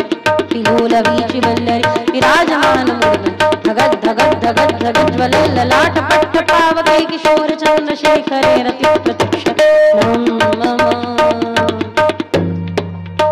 विनोद मे तुम सुंदर आहे. त्यावेळेला महादेव कलेवर घेऊन तांडव करत असताना भगवान श्री विष्णूंच्या चक्राने ज्या ज्या ठिकाणी जे जे अंग पडतात ते शक्तिपीठ स्थापित होतात. बोला जगदंबा माता की. देवहूती मातेचा विवाह करून द्यायचा आहे, पण देवहूती मातेसाठी संकेत मिळाले. इकडे कर्दमांनी खूप तप केलं, खूप तप, आणि कर्दमांच्या तपाला प्रसन्न होऊन देव त्या ठिकाणी उपस्थित झाले. कोटी सूर्यप्रभा फाकली, प्रभुमूर्ती समोर ठाकली, भक्तांपुढं ती उभी राहिली, सुहास्य वदने जोडुनी. साकी दिंडी मला आजोबांकडून नारदीय परंपरा मिळाली कीर्तन सेवेची, वडिलांकडून वारकरी परंपरा मिळाली. असं दोघांचा समन्वय साधत आपण समोर चालतो. तर ज्यावेळेला त्या ठिकाणी देव प्रगटले, भगवंत समोर उभे येऊन झाले, त्यावेळेला कर्दमांनी हात जोडलं आणि काय मागितलं माहितीये? देवा मला चांगली बायको द्या. बायको आजकाल चांगली असावी गरजेचं असतं. मी काल परवा कीर्तन केलं, कीर्तनामध्ये सांगितलं, म्हणलं मी विदर्भातली आहे, आमच्याकडे गाडगे बाबांसमोर एक व्यक्ती आला आणि तो आपल्या बायकोचं कौतुक करू लागला. करू का मी पण? सांगू का? बायको चांगली असणं गरजेचं आहे. कर्दमांनी विनंती केली माझी बायको चांगली असावी, तिने माझ्यापेक्षा जास्त तुमच्यावर प्रेम करावं, भक्ती करावी. देवाच्या डोळ्यातूनच पाणी पडलं. म्हणे बापरे, बायको मागितली ती चांगली, आणि ती कशी मागितली? जिला माझ्यावर जास्त प्रेम आहे. म्हणजे जे भगवत भक्ती, हे जे तरुण युवा मंडळी यांना ते जरा घाबरत असतात बिचारे, कारण ते देवदेव करतात आणि त्यांना पत्नी, माझ्या परिवारामध्ये एक बाळ आहे, तो मला म्हणतो ताई काही कर पण मला ना एक चांगली मुलगी पाहून दे. चांगली म्हणजे त्याची व्याख्या काय? मी त्याला विचारलं चांगली म्हणजे काय? म्हणे जी माझ्या देवाची सेवा करेल, दिवस रात्र लाला म्हणून सांभाळेल, कन्हैयाची सेवा करेल, दिवस रात्र भजन करेल, आणि तिने माझा एक सेवा कमी केली तरी चालेल, पण मात्र देवाच्या सेवेमध्ये कुठलीही काटकसर करू नये, अशी मात्र आधीच ब्राह्मणांमध्ये कमी भेटली तर पहा. सांगण्याचं एक मात्र तात्पर्य हे की भगवान गोपाल कृष्णाच्या नेत्रामध्ये अश्रुधारा का आल्या? तर अश्रुधारा याकरिता आल्या की चांगली पत्नी हवी, आणि चांगली पत्नी, ती चांगलीची डेफिनेशन काय? तर माझ्याही पेक्षा जास्त तुमच्यावरती प्रेम करणारी हवी, तुमची भक्ती करणारी हवी. देवाच्या नेत्रातून अश्रुधारा वाहिले म्हणून तिथे बिंदू सरोवर असं निर्माण झालं. 2 बिंदू यांनी सुंदर असं सरोवर तयार झालं. जरा लक्षपूर्वक ऐका. बायको चांगली असणं गरजेचं असतं. मी मगाशीच म्हणलं ना, गाडगे बाबांजवळ एक व्यक्ती आला आणि म्हणू लागला माझी बायको, सांगतो मी तिचे गुण गातो. भगवान की. लक्ष द्या जरा. पत्नी चांगली व्हावी. देव इतके प्रसन्न झाले, इतके प्रसन्न झाले या कर्दमांच्या मागणीवर. कर्दम म्हणजे काय? इंद्रियांचं दमन करणारे. पण हे बघा, जो इंद्रियांचा दमन करतो तो क्रोधी होतो. हळूहळू राग त्याच्या मनात यायला लागतो. त्यामुळे क्रोधी होऊ नये. मग इंद्रियांचं दमन कसं करावं? इंद्रियांना वळवावं. कसं वळवावं? वळवण्याचं साधन काय आहे? काहीतरी चांगलं खावंसं वाटलं, देवाला नैवेद्य दाखवा, आणि जे अभक्ष्य आहे ते नाही, जे भक्षण करण्यायोग्य आहे त्याचं नैवेद्य दाखवून ग्रहण करा. जर तुम्हाला वाटत असेल की काहीतरी चांगलं पाहावं तर डोळ्यांनी देव पहा, काहीतरी चांगलं ऐकावं तर कानाने वाणी गुणानुकथने श्रवणो कथायाम, त्याचा आनंद घ्या ना. गोपाल कृष्ण भगवान की.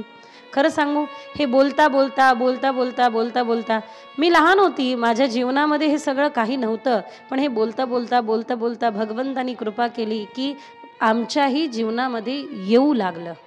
मला व्यक्तिगत असं वाटतं की वक्त्याच्या मुखातून तेच प्रगट होत असतं जे तो जगत असतो. त्यामुळे जे स्वभावात आहे तेच समोरच्याच्या प्रभावात येतं, आणि आमच्या स्वभावामध्ये जर का काही असेल तर ते एकच आहे, त्या देवाने हा तयार केलाय. मी देवाला म्हणत असते, देवा माझ्यापेक्षा भाग्यवान हे आहे, हे काहीतरी वाजवायला इथे बसले, मी वाजायला इथे बसली आहे, तुला जसं वाजवायचं तसं वाजवून घे. Be a instrument. भगवंताचं चांगलं इन्स्ट्रुमेंट बना, जेणेकरून देव तुमच्यातून आपल्यातून नाद छेडतील, सुंदर नाद छेडतील. लक्ष द्या. या ठिकाणी देव इतके प्रसन्न झाले की तुला मला प्रेम करणारी पत्नी हवी आहे ना, मग ठीक आहे, एवढंच नव्हे तर मी वचन देतो की तुला चांगली पत्नी पण मिळेल आणि तुझ्या घरी मी पण जन्माला येईल, तुझ्या पुत्र रूपामध्ये साक्षात अवतार घेईल. त्यामुळे कर्दमांचा विवाह मनु आणि शतरूपा यांची कन्या देवहूती यांच्याबरोबर संपन्न झाला. पण लग्न होण्या अगोदर ही पत्नी देवाने म्हटलं पण ही विवाह योग्य आहे का हे चेक करायला पाहिजे, म्हणून 3 आसन टाकले. एका आसनावर मनु बसले, एका आसनावर शत्रुपा बसले, एक आसन ठेवलं. आता देवहूतींना बसण्याकरता होतं, पण देवहूतीने विचार केला हे आपले भविष्यामधले पती जर का असतील तर पतीने टाकलेल्या आसनावर बसू नये. ही त्यावेळेची देवहूती विचार करते आणि आजची पाळण्यावर जाऊन बसते आणि नवऱ्याला हाक मारते, ए इकडे चल धक्का दे. अहो पण नाही, आजकाल अहो पण राहिलं नाही. एक फेसबुकवरती असं होतं की दिवसभरामधून 4-5 वेळा बोलल्या जाणारा तुमचा एखादा शब्द सांगा. तर कोणी काय म्हणलं, आमच्या परिवारातल्या वहिनी म्हणल्या मी दिवसभरात 4-5 वेळा म्हणते अहो. अहो दिवसभरात 10 वेळा तरी म्हणत असाल. मी म्हटली की जाऊ दे, असू दे, आता ते नको म्हणायला. विदर्भात मध्ये जसं आपण सरळ मूर्ख बावळट म्हणतो ना, तसं विदर्भामध्ये एक शब्द फार प्रसिद्ध आहे, नको म्हणायला आहे ना व्यासपीठावरून, पण काही हरकत नाही, फार असा गंभीर नाही आहे. जसं आपण सहज म्हणतो अरे मूर्ख आहेस का, अगं बावळट आहेस का, तसं आपण सहजच विदर्भात बोलून जातात भैताड आहे, सहज काहीतरी शब्द बोलून जातात. तर असं आजकाल आपल्या पतीला पण एकेरी शब्दाने बोलणारे लोक आहे. आम्ही एका जणांची वाट पाहत बसलो होतो, त्या डॉक्टर आल्या आणि म्हणू लागला काय सांगू ताई, घरी खूप कामं पडली होती, कामवाली बाई आली आणि तिला सोडून मला येता आलं नाही. खरं सांगू तुम्हाला, नवरा दुसरा भेटेल पण कामवाली बाई नाही भेटत दुसरी. त्याला काय, तो तर घरीच असतो. त्याला हे बघा, आदर द्या, सन्मान द्या. तुम्हाला जर का आयुष्यात सन्मान पाहिजे असेल तर यांना सन्मान द्या. मी असे भरपूर महिला बघितल्या, बिचारा काहीच बोलत नाही पण मात्र सुंदर संसार चाललाय. कदाचित बोलत नाही म्हणून संसार चाललाय. माझ्या आईला मी कधी ओरडताना, किंचळताना, कर्कशवाणीने बोलताना कधीच नाही पाहिलं. शांत, बरंच सहन करताना पाहिलं. आमच्या एक पिढी अगोदर नातं टिकवणारी होती, आमची एक पिढी आता नंतर नातं टिकवणारी, अरे देवा, स्वतःच्या हाताने स्वतःच्या नात्याला काडी लावणारी पिढी. येणाऱ्या, मी सहज म्हणत असते, येणाऱ्या 7 वर्षामध्ये विवाह व्यवस्थेची अवस्था काय झाली असेल विचार करा. आपलं तर निभलं, पण मात्र ही जी येणारी पिढी आहे, येणाऱ्या 7 ते 8 वर्षामध्ये विवाह व्यवस्थेची अवस्था कुठे नेऊन पोहोचवलेली असेल. लिव्हिंग रिलेशनशिप आणि काय काय काय काय इतकं विचित्र झालंय. आज अवघड होत चाललंय महाराज. 6 महिने मेट्रो सिटीमध्ये तर 6 महिने जरी एखादं, आज खरंच आहे, दर दुसऱ्या तिसऱ्या घरी आज आपण हे प्रकरण पाहायला मिळतं. एक मी व्हिडिओ पाहिला, तुम्हाला इतका आश्चर्यदायी होता की मुलगा आपल्या आयुष्यभराची पुंजी समोर ठेवत आहे आणि समोरची 3रा डायव्होर्स देऊन त्याच्यावरती काहीतरी, त्याच्यावर आणि त्याच्या परिवारावरती काहीतरी आरोप आदी करून तो बक्कळ पैसा त्याच्याकडून घेत आहे आणि हसत आहे खिदडताना तो व्हिडिओ. आजकाल जणू काही अशा विचित्र मुलींचा हा उद्योगधंदा झालाय की एखाद्याबरोबर विवाह करायचा, त्याच्यापासून वेगळं व्हायचं आणि त्याच्याकडून धन आदी घेऊन बाजूला होऊन राहायचं. जणू उद्योगधंदा केलेला आहे. दर 2-4 घरामध्ये आज हे प्रकरण आपल्याला पाहायला मिळत आहे. समोर बसलेले 50-50, 60-60 वर्ष निघून गेले, पण मात्र बघा भांडणं होत असतात, राग येतो, भांडायला भांडणं लागत असतात, पण मात्र एक पिढी ही सहनशक्ती ठेवून आपला गृहस्थाश्रम सार्थक करणारी होती. बाबा आमटेंच्या पत्नीचा इंटरव्ह्यू कोणीतरी पत्रकारांनी घेतला, तो मी वाचला. त्यावेळेला त्या म्हटल्या की त्यांच्या जीवनामध्ये सेवा होती म्हणून मला शांत थंड बर्फाचा हिमालय व्हावं लागलं. शब्दामध्येच लक्षात येत आहे की कुणीतरी पसरवलं तर कुणीतरी सावरणारं असावं. दोघही पसरवणारे झाले, सावरणारे आवरणारे नसले तर नाते टिकत नाही. म्हणून तर पहा ना, आपल्या जीवनात पसारा आहे आणि देवाच्या डोक्यावर पिसार आहे. आपल्याला आपला पसारा वाटतो, पण देव त्या पसाऱ्याला पिसाऱ्यासारखा जपतात, सहज जपतात, इझिली हँड. 16,108 आहे पण एकदम व्यवस्थित आहे. हो, ज्याच्या बरोबर आहे देव त्यावेळेला त्याच्याच बरोबर आहे. गोपाल कृष्ण भगवान की. म्हणून ते ईश्वर आहे. कृष्णस्तु भगवान स्वयं. वेदमहर्षी व्यासजी महाराज पण म्हणतात, एतेश चान्स कलापुंस कृष्णस्तु भगवान स्वयं. यानंतर 9 मुली झाल्या कर्दमांना आणि देवहूतीला. श्रवा कीर्ता श्रवणम कीर्तनम, या 9 विधा भक्ती असं आचार्यांनी म्हटलं की या 9 विधा भक्ती म्हणजे 9 मुली. आणि 10वे जे जन्माला आले ते म्हणजे कपिल अवतार, ज्ञान अवतार. बोला कपिल अवतार की. तर कपिलांनी आपल्या माता देवहूतीला सांख्य योग सांगितला. सांख्य म्हणजे काय पाहायला मिळत नाही अधिक तर. सांख्य म्हणजे काय, प्रकृतीला वेगळं पहा आणि पुरुषाला वेगळं पहा. पाहू, प्रकृती वेगळी पाहू, पुरुष वेगळा पाहू, पण गडबड होण्याची संभावना आहे. लक्ष द्या. काय, आपण प्रकृतीला बाजूला करू हो, पण प्रकृतीचा स्वभाव आहे ती परत परत येऊन चिकटली तर करता काय. नाही कळलं. एक गुरु आणि शिष्य चालले होते. पुरामध्ये घोंगडं वाहताना दिसलं. घोंगडं म्हणतात तुमच्याकडे काय म्हणतात ते, ब्लँकेट माहिती ना, काळं घोंगडं, घोंगडं म्हणतात ना. धन्यवाद. घोंगडं वाहताना दिसलं. गुरु म्हणतात शिष्याला, ए जा जा जा ती कमली लिहा, कमली लिहा, जा तू जा कमली लिहा. तो शिष्य जातो कमली. आणि हे खरंच हे जे जितकी शिष्य मंडळी असतात ना ते सांग कामे असतात. जेवढं सांगितलं तेवढंच करते. तुम्ही मी काय बोलली की लगे इकडे नका पाहत जाऊ. बिचाऱ्यांना जरा अनकम्फर्टेबल फील होत असेल, आहे त्यांच्यासाठी, पण पाहत नका जात जाऊ. गोपाल कृष्ण भगवान की. शिष्यांचा धर्म कसा असतो. एक शिष्य होता एका गुरूंचा. गुरूंनी म्हटलं, अरे रात्र झाली, हा दिवा माळवून दे, हा दिवा विझवून दे. हा गुरुदेव, ज्ञानाच्या प्रकाशामध्ये तुम्ही मला आणलं, मी उठावं दिवा विझवावा, तुम्हाला अंधकारात न्यावं, संभव नाही. ते तुम्ही पाहून घ्या. याला थंडी वाजत होती, झोपेतून उठायचा कंटाळा आला, त्यामुळे यांनी लगेच गुरुचं ज्ञान तिथंच चिपकवलं. नाही नाही नाही नाही गुरुदेव, नाही, तुम्हाला आम्ही अंधकारात नेऊ कसं शकतो, तो दिवा मी नाही माळवू शकणार. बरं ठीक आहे, काही हरकत नाही. गुरुदेव म्हणे, मी ध्यानाला बसतो, तू दरवाजा लावून घे. हा बसलेला होता बिचारा माळकरी, याला उठायचा कंटाळा. नाही नाही नाही नाही गुरुदेव, तुम्ही आत बसावं, तुम्ही आमच्यासाठी ज्ञानाची कवाडं खुली केली आणि आम्ही तुमचे दरवाजे बंद करावे. नाही नाही नाही गुरुदेव, चुकीचे. एक जण आलं, गुरुदेवांना मिठाई दिली आणि म्हणे, गुरुदेव हे तुमच्या शिष्यांना वाटून द्या. शिष्याला विचारलं, का रे मिठाई पाहिजे का. म्हणे, गुरुदेव काल तुम्ही मला सांगितलं दिवा माळवून द्या, मी ऐकलं नाही. तुम्ही मला सांगितलं दरवाजा बंद कर, मी ऐकलं नाही. तिसरी पण तुमची ही सेवा मानली नाही तर मला पाप लागेल. गुरुदेव मिठाई इकडे द्या, मी खातो ना, मी आहे ना, चिंता करायची गरज नाही. असे शिष्याला सांगितलं, जा अरे बा जा ती कमली घेऊन ये. ती तो आणायला गेला आणि अक्षरशः त्याला हे कोणाचं उदाहरण आहे माहिती आहे.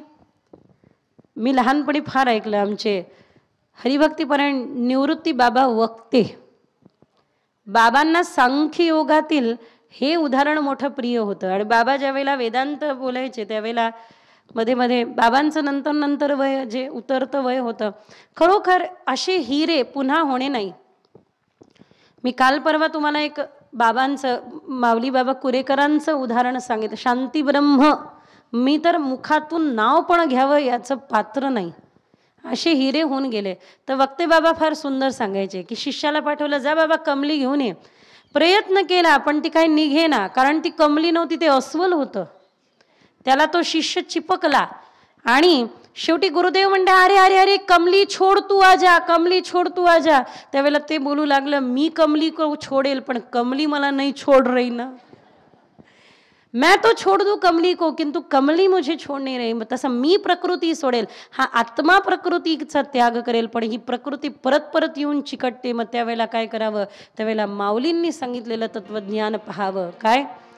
मी हुताक्षण रूप असे की ब्राह्मणांचे मुखी वेद वसे, आणिक पार्था परियेसे गोमुखी जाणपाम. या सगळ्या माझ्या विभूती आहे बाबा. मीच सर्वत्र आहे. सर्वं खलविदं ब्रह्म, सर्व भूतांमध्ये मी विराजमान आहे. जे जे भेटसी भूत ते ते जाणीशी भगवंत.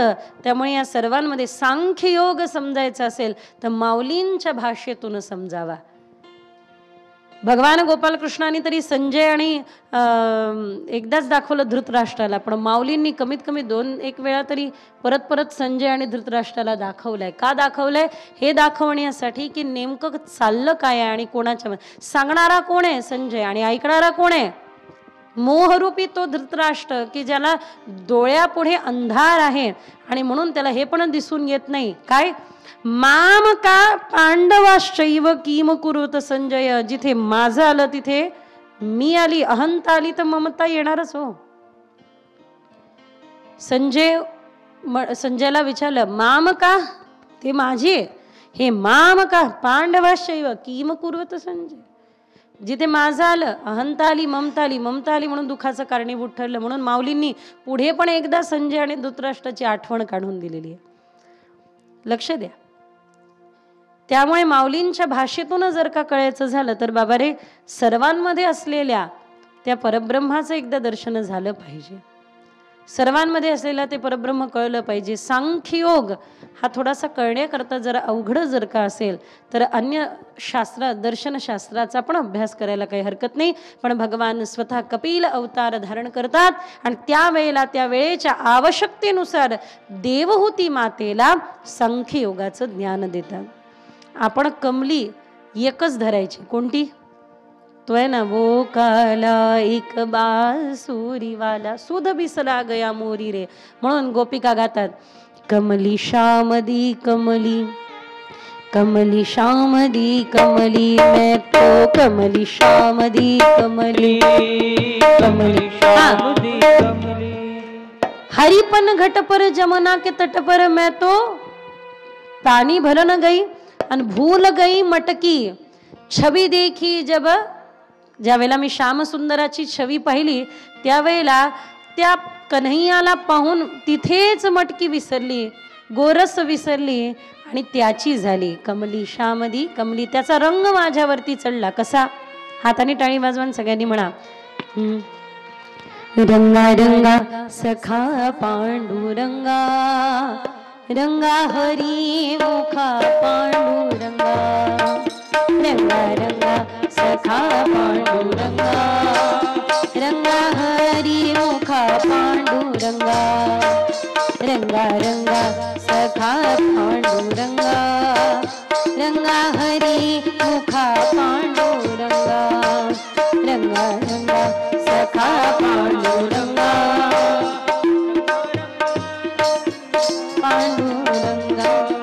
माझ्या रंगात तुझाच रंगा, तुझ्या रंगात माझाच रंगा, माझ्या रंगात तुझाच रंगा, तुझ्या रंगात माझाच रंगा, रंगा रंगा सखा पांडुरंगा, रंगा हरी मुखा पांडुरंगा, रंगा रंगा सखा पांडुरंगा, रंगा हरी मुखा पांडुरंगा.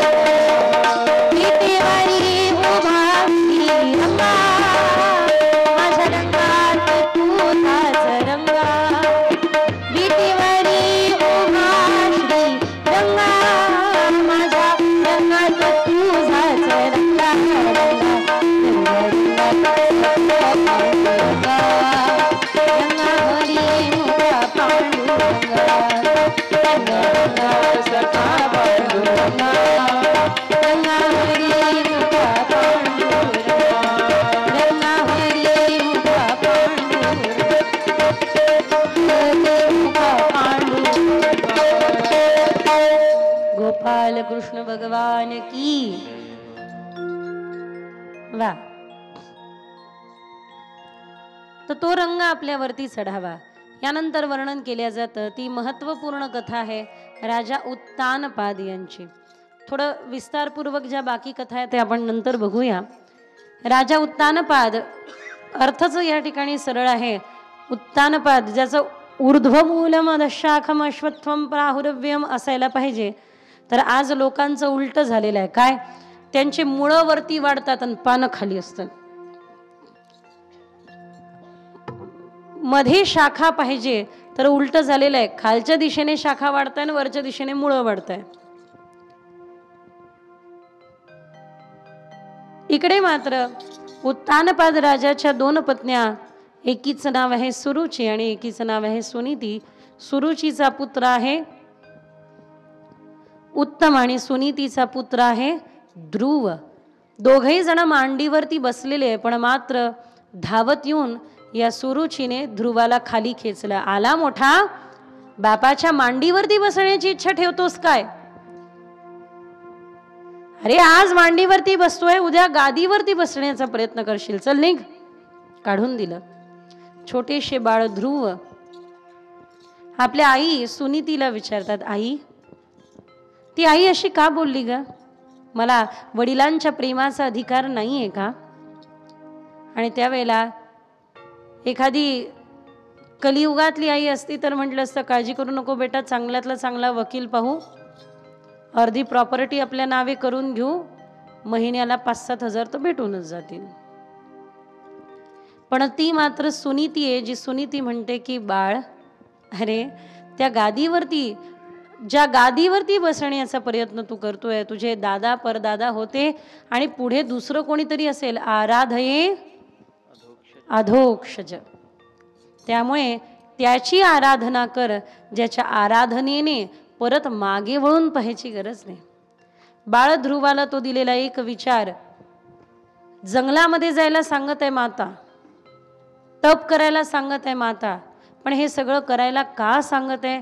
की जेणेकरून हे सर्व केल्यानंतर तरी कमीत कमी तुला ते पद प्राप्त होईल. थोडंसं short term pain, long term gain. थोड्या वेळाकरता त्रास आपल्याला जास्त वेळाकरता काहीतरी देऊ शकतो. निघाले बाळ ध्रुव, काही माहिती नाही काय करायचं काय नाही करायचं. देवर्षी नारदांनी विचारलं, अरे बाबा, त्या वनामध्ये तर जंगली जानवर आहे. म्हणे हे बरोबर आहे की त्या वनांमध्ये जंगली जानवर आहे, पण माझ्या आईने म्हटलं फक्त त्या वनामध्ये ईश्वर आहे, भगवान आहे, देव आहे. म्हणे अच्छा असे देव आहे, ईश्वर आहे. मग तुला माहिती आहे का त्या ईश्वराला प्राप्त करून घेण्याचे मंत्र? म्हणे माहिती तर नाही. मग देवर्षी नारदांनी तो 12 अक्षरी मंत्र दिला. माझ्या मागे सगळ्यांनी म्हणा, ओम नमो भगवती वासुदेवाय, ओम नमो भगवती वासुदेवाय, ओम नमो भगवती वासुदेवाय, ओम नमो भगवते वासुदेवाय, ओम नमो भगवते वासुदेवाय, ओम नमो भगवते वासुदेवाय. सुरुवातीला पानं खाऊन राहिले, मग जल पिऊन राहिले आणि मग फक्त श्वास घेऊन राहिले. काही दिवसांनी तर 1 दिवसात एकदा श्वास घ्यायचा. आणि मग शेवटी देवाची प्राप्ती होत नाहीये म्हणून 6 वर्षाचे लहानशे बाळ ध्रुव बघा कशी भक्ती अटल आहे की मग श्वासही बंद केला. पूर्ण सृष्टीचा श्वास रोखला गेला, कारण त्यांनी पूर्ण सृष्टीमध्ये स्वतःला सामावून टाकलेलं होतं. त्यावेळेला भगवान प्रगटले आणि गालाला शंख लावला. देवाला पुढे पाहिलं.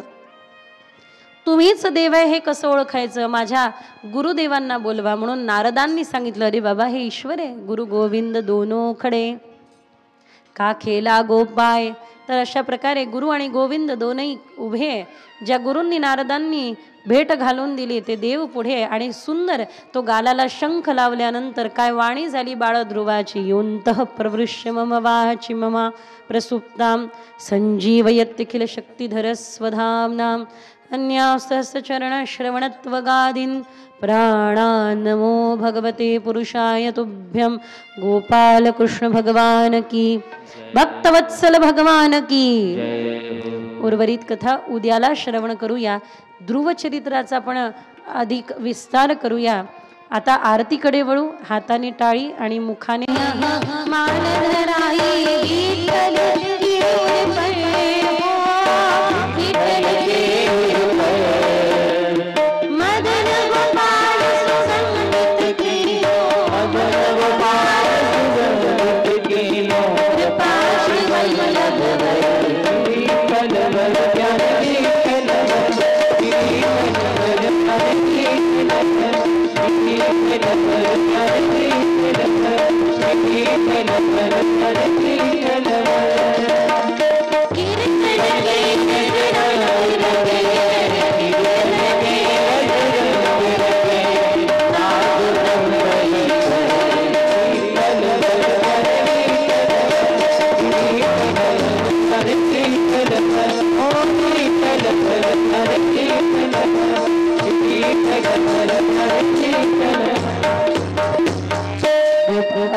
भगवान की, मोहिनी राजा भगवान की, बोल लक्ष्मी माता की. हृदय पिळवटून टाकणारा इथपासून आजच्या कथा भागाला सुरुवात झाली आणि एक एक एक एक एक एक कथा अतिशय सुमधुर वाणीमध्ये दिदीजींनी गुंफत गेल्या. या कथांची माळ आमच्या मनामध्ये भक्तीची जागृती करणारी आहे. आणि कथेमध्ये काय नाही आहे, माऊलींनी जसं म्हटलं, जो जे वांछिल तो ते लाहो. ज्याला संगीत आवडतं त्याच्यासाठी संगीत आहे, ज्यांना कथा ऐकायच्या आहेत त्यांच्यासाठी कथा आहेत, ज्यांना चिंतन ऐकायचं आहे त्यांच्यासाठी चिंतन आहे. आमच्यासारख्या हिंदुत्ववादी कार्यकर्त्यांना काय पाहिजे ते देखील आहे.